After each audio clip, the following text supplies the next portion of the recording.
Breaking news చూస్తున్నారు. ఓటుకు note కేసులో మాజీ ఎమ్మెల్యే ఆళ్ల రామకృష్ణారెడ్డి వేసిన పిటిషన్ కొట్టివేసింది సుప్రీంకోర్టు.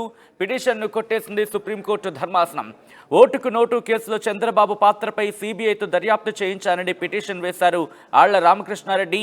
ఆళ్ల వేసిన 2 పిటిషన్లను డిస్మిస్ చేసింది సుప్రీంకోర్టు. రాజకీయ కక్ష సాధింపులకు కోర్టులను వేదిక చేయొద్దంటూ కూడా సూచించింది.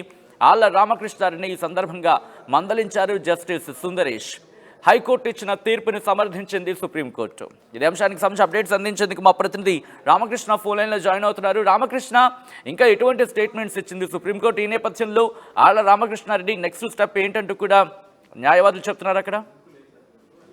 ఇక ఓటుకు నోటు కేసులో వైసీపీ నేత ఆళ్ల రామకృష్ణారెడ్డికి భారీ షాక్ తగిలిందని చెప్పొచ్చు. మరి ఆయన వేసిన 2 పిటిషన్లను కూడా సర్వోన్నత న్యాయస్థానం సుందరేశ్వర ధర్మాసనం కొట్టివేసింది. ముఖ్యంగా హైకోర్టు ఇచ్చిన తీర్పుని సమర్థించింది. మరి అలాగే దాంతోపాటు ఇది చంద్రబాబుకి చాలా భారీ ఊరట అని చెప్పాలి. ఎందుకంటే చంద్రబాబుని పై సిబిఐ దర్యాప్తు చేయించాలంటూ కూడా ఆళ్ల రామకృష్ణారెడ్డి సర్వోన్నత న్యాయస్థానాన్ని కోరారు ఒక పిటిషన్. అలాగే ఆయన పాత్రపై సిబిఐ దర్యాప్తు చేయించాలని కోరారు. ఈ కేసుకు సంబంధించి పూర్తిగా గత కొంతకాలం నుంచి విచారణ జరుగుతూ వచ్చింది. మరి ప్రస్తుతం అయితే ఈ కేసులో 2 పిటిషన్స్ ఆళ్ల రామకృష్ణారెడ్డి వేసిన 2 పిటిషన్లు కొట్టివేసింది. ఇది చంద్రబాబు నాయుడుకి చాలా భారీ ఊరటని చెప్పాలి. దాంతోపాటు సుప్రీంకోర్టు ధర్మాసనం కూడా కొన్ని వ్యాఖ్యలు చేసింది. ఏంటంటే రాజకీయ కక్ష సాధింపు చర్యలకు సుప్రీంకోర్టుని వేదిక చేయొద్దు అంటూ కూడా చెప్పింది. ఇది కూడా చాలా పెద్ద మందలింపు రామకృష్ణారెడ్డికి అని చెప్పచ్చు. అలాగే జస్టిస్ సుందరేష్, జస్టిస్ అరవింద్ కుమార్ ధర్మాసనం పిటిషన్ విచారణ సందర్భంగా మరి ముఖ్యంగా నెక్స్ట్ డైరెక్షన్స్ ఏమని చెప్పింది? దాంతోపాటు తీర్పులో ఇంకా ఎటువంటి అంశాలను ప్రస్తావించింది? దీనికి సంబంధించి ప్రస్తుతానికైతే మాత్రం 2 పిటిషన్లు అయితే కొట్టివేసేసింది. అలాగే ఇంకొక కీలకమైన అంశం ఏంటంటే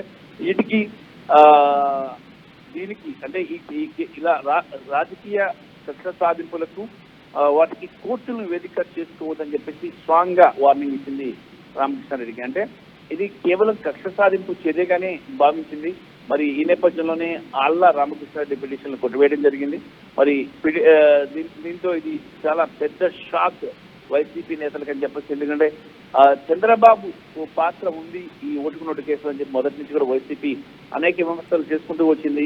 మరి ఇది అప్పట్లో చాలా సంచలనం సృష్టించింది. ప్రస్తుతానికి ఈ కేసుకు సంబంధించి విచారణ జరపడంతో పాటు అలాగే ఎవరైతే వైసీపీ నేత కంప్లైంట్ చేశారు పిటిషనర్, ఆ పిటిషనర్ వేసిన పిటిషన్ అన్ని కూడా పరిశీలించిన తర్వాత ఫైనల్ గా ధర్మాసనం ఈ కేసుకు సంబంధించి కీలకమైన తీర్పు చెప్పింది. మరి అలాగే రామకృష్ణారెడ్డిని కూడా జస్టిస్ సుందరేష్ మందలించారు. హైకోర్టు ఇచ్చిన తీర్పును కూడా ధర్మాసనం సమర్థించింది.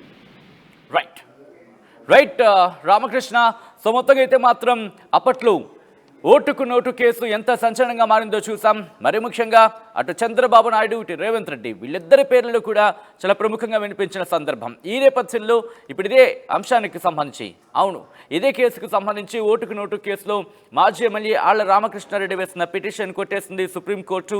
పిటిషన్ను కొట్టేసింది సుప్రీంకోర్టు ధర్మాసనం. ఓటుకు నోటు కేసులో చంద్రబాబు పాత్రపై సిబిఐతో దర్యాప్తు చేయించాలంటూ కూడా పిటిషన్ దాఖలు చేశారు ఆళ్ల రామకృష్ణారెడ్డి.